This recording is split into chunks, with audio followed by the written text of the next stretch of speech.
काढलाय, आज मी काढलाय माझ्यासाठी टाइम आणि मी पहा कुठे आली आहे. ओके, तुम्हाला वाटेल की मी खडकवासला तर येईल, याच्यामध्ये काय वेगळी गोष्ट आहे. पण माझ्या लग्नाला 4.5 वर्ष झाले. आजपर्यंत मी स्वतःसाठी असं कधीच एकटा टाईम काढला नव्हता आणि मला मी टाईम स्पेंड करायचा होता स्वतःसोबत. आणि खूप लांब नाही, घरापासून 1-2 किलोमीटर लांबच आले होते खडकवासला.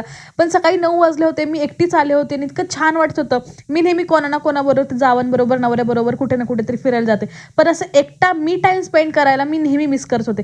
आज मी स्वतःसाठी वेळ काढला आणि घरातून कोणाची परमिशन न घेता आले मी. आणि हा विचारही नाही केला की घरचे काय बोलतील, मागे कोण काय बोलेल, पण मी निघून आले आणि मी 1 तास इथे थांबले, 9 ते 10 वाजेपर्यंत.